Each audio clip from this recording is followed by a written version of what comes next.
Salut les devins, c'est Saikyo. Il est temps, il est l'heure pour moi de vous proposer ma review de l'épisode numéro 5 saison 3, je ne me suis pas trompé cette semaine, concernant l'anime My Hero Academia. Après l'épisode 4, qui a beaucoup fait parler de lui, le fameux combat entre Izuku et Muscular, etc. Quelque chose qui a beaucoup plu aux gens. Qu'en était-il justement de la suite de cet épisode-là? Comment pouvait-on rebondir après un épisode comme celui de la semaine dernière, sans avoir l'air ridicule? C'est un petit peu ça qu'on pouvait se poser comme question. Comment peuvent-ils faire mieux?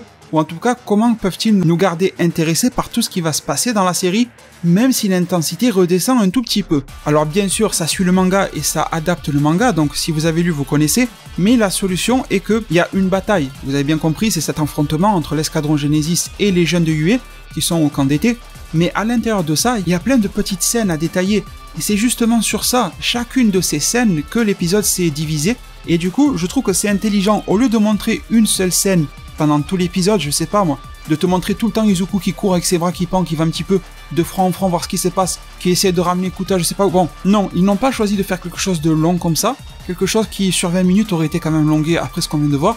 On nous a montré plein de petits fronts, pas le front que t'as sur la tête, des fronts de guerre, tu m'as compris. Et en faisant ça, c'est astucieux parce que les auteurs savaient très bien qu'après ce que l'on vient de voir, si on nous montrait que le combat contre un tel ou un tel, ça aurait été super long, même si c'était de qualité, on se serait dit, mais putain, quand est-ce qu'il finit cet épisode-là? On aurait kiffé les 5 premières minutes, mais après, les 15 premières, tu les aurais bien sentis passer par là où je pense. Cette multiplicité des éléments qui ont été montrés à l'écran était vraiment très plaisante et ça permettait à l'épisode de se renouveler continuellement, alors que pourtant, ça nous raconte une seule et même histoire. Donc bien sûr que l'on a eu le prolongement de la suite de la semaine dernière, bien sûr que l'on a eu un petit peu ce relationnel entre Kuta qui réfutait toute forme de héros, de super pouvoir, de super vilain, de tout ce que tu veux d'Alter, qui tisse du lien avec son héros qu'il vient de se découvrir d'une manière plus qu'inattendue, bien sûr Izuku Midoriya. On sent que Izuku prend en maturité ce que je vous disais la semaine dernière, même si après il est tenu par l'adrénaline, donc il va agir comme un cinglé, mais on sent quand même qu'il y a cette satisfaction d'avoir été le héros de quelqu'un. C'est pas la satisfaction d'avoir battu Muscular, c'est la satisfaction d'avoir sauvé quelqu'un, c'est pas la même chose. Vous savez très bien que Bakugo n'aurait pas réagi de la même manière, peut-être qu'il aurait été content de l'avoir sauvé, mais il aurait été surtout content d'avoir cassé la gueule du méchant. Là, c'est pas la même chose. Il y a une certaine forme d'humilité que j'aime beaucoup dans ce personnage-là, et sa maman, Izuku, me rappelle beaucoup cette forme-là, je pense qu'il a tiré ça de sa mère. Ensuite, on a le combat entre Aizawa et Crématorium. Alors le combat n'aura pas été hyper long, mais justement c'est ça, la multiplicité des scènes qui nous étaient présentées dans l'épisode, ça commence par là. Un petit bout de combat par-ci, un petit bout de combat par-là, une petite confrontation par ici, mis bout à bout, ça te fait un épisode super complet, super plaisant. Donc scène très dynamique, voir Aizawa se battre, je trouve que c'est toujours classe. Son alter n'est pas un alter que j'apprécie vraiment, mais c'est vrai que la mise en scène qui lui est donnée, les yeux, les cheveux qui se relèvent et tout, franchement c'est cool. Je pense pas qu'on puisse dire le contraire, et pourtant, il n'a pas des pouvoirs du genre à lancer des rayons laser, du feu, je sais pas quoi, mais je trouve très classe comme personnage et on a vu qu'il est doté d'une agilité, d'une force aussi qui est quand même bien développée, surtout en termes de rapidité, tout ça. Dans un combat en 1 contre 1, le mec est vraiment bien placé, il est balèze, tu vois, c'est ça que je veux dire. Donc il gagne contre Crématorium, mais on se rend compte qu'au final Crématorium n'a été créé par Twice. Vous avez bien compris, son alter est capable de dédoubler les gens, ce genre de choses. Donc vous comprenez bien aussi que le Crématorium était loin d'être à fond, étant donné que ce n'était pas vraiment lui. J'aime beaucoup le personnage de Twice, même si bon, on le verra pas beaucoup, mais j'aime beaucoup sa manière d'être un petit peu comme une espèce de Deadpool, et puis son design, Deadpool dans l'esprit vraiment, mais son design est vraiment typique de ce qu'on peut retrouver dans les héros Marvel, je trouve, et c'est rare dans My Hero Academia. C'est vrai que récemment, je sais pas si vous le savez, il y a eu la collaboration entre Avengers Infinity War et My Hero Academia, c'était des spots publicitaires au Japon, dans lesquels on voyait par exemple Izuku dire « Ah, moi je suis Captain America », bon des trucs comme ça. C'était commercial, mais bon, c'était drôle. Et ce que je veux dire par là, c'est que mis à part des spots publicitaires comme ça, on n'a pas vraiment de référence à des super-héros de Marvel dans My Hero Academia, en tout cas pas à ma connaissance, Marvel ou DC, mais bon. Je trouve que My Hero Academia s'apparente plus dans l'esprit à du Marvel qu'à du DC Comics. Et bien là, je trouve que lui, Twice, pourrait être un personnage que l'on retrouverait là-dedans, le costume, l'attitude, etc., pourrait vraiment matcher avec la série, avec les Marvel en tout genre. Ensuite, on change de scène, parce que cette fois-ci, il y a 2 scènes qui se recoupent entre elles, celle de Izuku avec celle de Aizawa. Les deux se rencontrent, Aizawa prend connaissance du fait que Izuku a combattu, qu'il a fait un petit peu de n'importe quoi. Il sent qu'il n'arrive pas à le maîtriser, alors je sais plus si ça sera dit là, mais c'est pas du gros spoil, au pire si ça n'a pas été dit ici. Si Izuku arrive à tenir debout, c'est grâce à l'adrénaline de son précédent combat. Je crois que Aizawa l'a fait remarquer ici, mais je suis pas sûr qu'il l'ait dit clairement. En tout cas, il le redira, c'est pas bien grave. Donc vous comprenez bien que s'il est sous adrénaline, cette vigueur, en quelque sorte, elle est limitée dans le temps, ça va pas durer très longtemps. Et tout ça, ce petit relationnel permettait de faire monter un petit peu la pression dans le sens où il lui rappelle, avec le commissaire qui disait « faut plus utiliser vos pouvoirs pour n'importe quoi », mais en même temps là on est dans un cadre où on va être obligé, et vous allez bien voir prochainement la décision de Aizawa, On sent la tension grâce à cette petite scène de transition. Les deux ne sont pas en train de combattre, mais le fait qu'ils en parlent de ces combats autour d'eux, de ces vilains qui les attaquent, ça te fait comprendre que c'est la merde. Et si en plus, même si Aizawa n'a pas dit vraiment quel est son choix maintenant, mais voir Aizawa qui repose ses chances de communication avec les autres sur Izuku qui est complètement défoncé, qui peut tomber à n'importe quel moment, qui peut rencontrer un super vilain et se faire déboîter parce qu'il n'a pas les bras ni rien, c'est que Aizawa est désespéré d'une certaine manière et ne sait pas trop comment protéger ses jeunes élèves. Donc quand tu y réfléchis, tout ça est super bien foutu. Encore une fois, transition, ça va très vite dans cet épisode-là, cette fois-ci avec les Pussycats qui se battent, etc.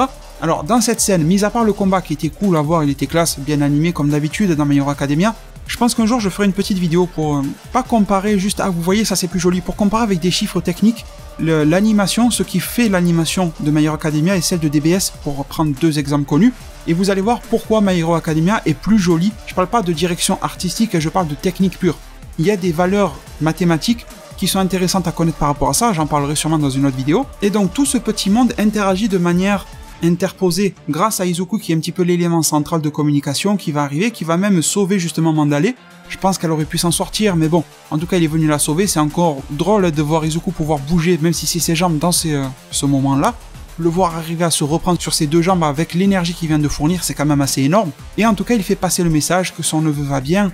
Et justement le message est double: autorisation de se battre, je vous en parlais il y a quelques instants du choix de Aizawa, plus révélation que la cible est Bakugo. Alors on le savait, mais révélation auprès de tout le monde dans la série. Donc vous comprenez bien que si Aizawa donne l'ordre, ou en tout cas autorise tout le monde à se battre, c'est bien qu'il y a une forme de désespoir en lui, de ne pas pouvoir tous les sauver par lui-même, ou grâce à Vald ou les Pussycats et tout ça. Rien que là, la tension de l'attaque des super vilains, tu la comprends en un instant, et ça c'est fort en termes d'écriture. Avec bien sûr quelques révélations scénaristiques sur le fait que l'on veut ramener Bakugo. Et ça c'est Shigaraki qui nous en a parlé surtout en début d'épisode, avec la photo de Bakugo, Katsuki, etc., en le regardant, en disant que même chez les héros, il y avait des mecs un petit peu frontières, tu vois, borderline et tout ça, et ça me fait beaucoup penser. Alors certains diront que c'est un petit peu du repompage.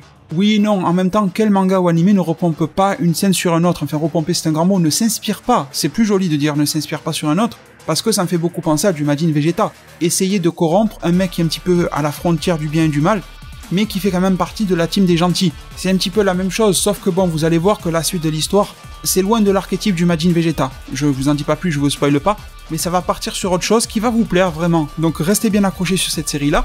Et ensuite, bon, on repart un petit peu avec Aizawa, et là, scène différente, avec le fait que Kuta lui dit c'est mon héros, machin, faut que je le remercie.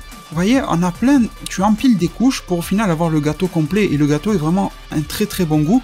Et chacun des goûts, tu arrives à les discerner. Les ingrédients se marient bien entre eux et forment un très très bel épisode du début à la fin, même si peut-être moins intense que la semaine dernière. Mais je trouve que, sincèrement, pour être honnête, si vous prenez l'épisode 4 et l'épisode 5, sur la globalité, rappelez-vous de ce que je vous ai dit dans la review la semaine dernière, que à mon sens, ça n'engage que moi, si tu prends la première moitié de l'épisode 4, c'est quand même assez mou. Et un petit peu long même, et que la deuxième moitié, ben, c'était complètement l'inverse, c'était super rapide, super dynamique et tout ça. Par contre, cet épisode numéro 5, il est peut-être pas aussi énergique que l'épisode 4 de la semaine dernière, mais du début à la fin, il y a un rythme qui est donné, qui ne décélère pas, qui n'accélère pas, qui est bien conservé, contrairement à l'épisode de la semaine dernière qui était vraiment en dents de scie. Donc ça aussi, c'est quelque chose de très appréciable pour ma part. J'ai beaucoup aimé aussi la psychologie des super vilains, certains qui sont cinglés, certains veulent que se battre, veulent accomplir l'objectif, mais t'as quand même Spinner, bon Spinner il est trop fanboy de Stein, mais grâce à ça, eh bien Spinner s'est rendu compte que Izuku qui était une cible à tuer, en priorité d'ailleurs, d'après Shigaraki, eh bien qu'il faut respecter la volonté de Stein, et ça montre justement qu'il y aura une forme de non-cohésion dans le groupe des super vilains entre l'alliance des super vilains de Shigaraki et l'escadron Genesis, ça va causer des problèmes. Et ça j'aime bien quand il y a des querelles au sein des gentils ou au sein des méchants, je trouve que ça change, c'est frais plutôt que de comparer, ou en tout cas d'opposer les gentils et les méchants tout le temps. C'est bien quand il y a des conflits internes, donc ça c'est prometteur et c'est bon pour la suite. Mais surtout grâce à cela, tu peux voir que Spinner a décidé d'épargner Izuku. Alors rien ne dit qu'ils auraient réussi à le fracasser, il y aurait sûrement un des Pussycats qui s'interpose, je sais pas quoi, ou Izuku qui fait un petit mouvement. Mais dans l'idée c'était là. On l'épargne parce que Stein lui-même l'a épargné. Donc suite à ça, Bakugo apprend le fait qu'il est la cible, clairement. Bakugo, vous en doutez, c'est pas parce qu'il est la cible qu'il va aller se cacher, au contraire il a des veines qui lui arrivent sur le front et tout ça, il veut se battre encore plus, sauf qu'ils sont tombés sur un gros morceau sur Moonfish, le gars complètement cinglé, il a évadé de je sais plus trop quoi et tout ça, le mec il est cannibale et tout, il veut bouffer de la chair humaine, bon un gros cinglé. Shoto est un petit peu en difficulté vu qu'il n'est pas seul, il doit protéger quelqu'un, Et même si cette scène-là n'avance pas dans le combat, eh ben ça fait quand même avancer la psychologie un petit peu, ça fait avancer l'effet de tension, parce que tu sens que ce méchant-là ne va pas les épargner du tout, mais tu sens en même temps que Bakugo, il est la cible, alors faut le protéger, et ça c'est Shoto qui nous représente un petit peu. Shoto, il a la tête sur les épaules, contrairement à Bakugo, et Shoto regarde Bakugo, on va dire, mais putain, qu'est-ce que tu fais? Comment est-ce que je vais faire pour protéger ce gars-là, tout en protégeant celui que je porte sur mes épaules, tout en faisant en sorte de ne pas remplir l'objectif de l'ennemi? Parce que je peux me mettre en porte-à-faux en voulant protéger l'un ou l'autre. Donc tu sens que Bakugo est la cible, et le truc c'est que Bakugo se livre assez facilement à l'ennemi en voulant reposer sur ses propres capacités. Pour le moment, Bakugo n'est pas un personnage qui a bien évolué psychologiquement, il a évolué, mais pas encore complètement. Malgré les épreuves qu'il a traversées, ça ne lui a pas suffi à comprendre que il fallait se méfier quand même un minimum des super vilains qui peuvent l'attaquer. Mais bon. Et nous en arrivons alors sur les cas de Tetsu Tetsu et sur le cas de Itsuka Kendo. Ils ont pas des noms super faciles à dire, je trouve. En tout cas, ces deux jeunes de la classe B vont se battre. Et ça aurait été la plus longue phase, en tout cas, de combat, je trouve, de l'épisode, contre Moutarde. Alors, je sais pas si on l'a appelé Moutarde aussi dans l'épisode, je suppose que c'est lié au gaz moutarde. Et mis à part le fait qu'il y avait de l'action, qu'est-ce que j'ai pu bien aimer dans cette phase-là? Eh bien, forcément, le développement de la relation entre les deux jeunes, entre la fille et le garçon, elle commence à l'apprécier un petit peu dans ces moments-là et tout ça. Et surtout le fait que lui, l'homme métal, eh bien, tout simplement, nous avait fait une promesse, c'est-à-dire pas de briller, mais en tout cas, de faire preuve de ce qu'il vaut durant ce combat, mais surtout d'en apprendre sur le terrain parce qu'il s'est rendu compte que la classe A évolue beaucoup plus vite que la classe B parce qu'ils ont combattu des super vilains. Donc il se dit si je veux évoluer, je vais faire comme eux, je vais me battre contre des super vilains. Et c'est le bon moment de le faire. Sauf que celui-ci est très particulier et très désavantageux pour Tetsu Tetsu, tout simplement parce que lui il a un alter physique de corps à corps, alors que l'autre c'est pas physique, c'est un alter de gaz, tout simplement plus particulier qui attaque à distance. C'est vraiment contraignant pour quelqu'un qui a un alter au corps à corps. Surtout qu'en plus ça lui permet d'avoir une espèce de perception de tout ce qui bouge à l'intérieur de son gaz. Ça communique avec lui un petit peu comme des insectes de Shino dans Naruto si vous voulez. Tetsu est vraiment dans une situation de difficulté extrême et c'est très intelligent de l'avoir mis contre un gars comme Moutarde plutôt que de l'avoir confronté par exemple à du musculaire, tu vois. On aurait eu un combat classique de brute et bon au final Tetsu aurait sûrement perdu, bon ça n'aurait servi à rien. Tandis que là, on sent le gars qui rame face à l'échec et qui au fil de ses efforts va arriver à tenir sa promesse jusqu'à mettre le coup final sur l'ennemi. Alors que le gars a fait que galérer, donc déjà c'est une belle leçon de motivation dans la vie, même dans les moments les plus difficiles, et ça te permet une nouvelle fois d'avoir un personnage qui évolue. Et ça, franchement je suis preneur, je signe direct pour en avoir tout le temps. Ensuite l'épisode se conclut avec Mezo Shoji, qui est bien amoché, il a fait du bon boulot, il faut le dire. On voit que son bras, une partie de son bras a été bouffée par l'autre cinglé. Bon, c'est moins grave sur lui parce qu'il peut les faire repousser tout ça, mais bon, quand même, c'est sanglant, hein. Et on sent que tous donnent de leur personne alors que le combat vient de débuter quand même, hein. On est qu'au début. Ils sont tous amochés, ils sont tous mal en point, du côté aussi des ennemis, mais moins que eux. Ça galère, ils se donnent cœur et âme pour se défendre, et encore heureux. Il y a de l'entraide, et ça fait plaisir, jusqu'à en arriver à la scène. Et cette scène, je l'attendais, je voulais pas vous spoiler les dernières semaines et ne pas vous en parler. Mais qu'est-ce que je l'attends cette scène? Bon, là, pour le moment, on n'a pas vu grand-chose. Mais la scène avec Fumikage, il est dans les ténèbres, il est dans l'ombre, là. Cette scène où on nous fait comprendre qu'il est en train de devenir cinglé, on entend le cri et tout ça. Je trouvais cette scène super, vraiment magnifique dans le manga, mais un tout petit peu brouillonne, parce que ça se passe dans le noir. Lui, il est très sombre, donc au final, des fois ça ressemblait un petit peu plus à du gribouillage, désolé, je sais que ça va faire crier certains, mais ça ressemblait dans le manga un petit peu plus à du gribouillage, des choses noir sur noir, comme ça avec des gros traits, parce que Fumikage, il est dessiné avec des traits un petit peu grossiers pour montrer le truc, tu vois. Donc je trouve que ça rendait pas bien, mais là, avec l'apport des couleurs, l'aspect un petit peu plus mauve qu'il peut avoir, l'aspect lumineux avec du rouge, je trouve et je pense que ça va être super classe à voir et que ça va être beaucoup plus lisible que ça ne l'était dans la version manga. Donc très hypé par Fumikage, j'attendais vraiment de voir comment ça allait être mis en scène dans l'animé et pour le moment je suis très content. À voir ensuite en action ce que ça va donner. La preview nous montre des images de Fumikage, donc on devrait avoir quelque chose à se mettre sur la dent la semaine prochaine. Les devins, merci énormément pour tout votre soutien continuel et également celui que vous apporterez à cette vidéo là par le biais de vos j'aime, c'est super important pour moi et je vous en remercie du fond du cœur. Prenez tous super bien soin de votre futur et à plus pour le prochain Zard Divinatoire.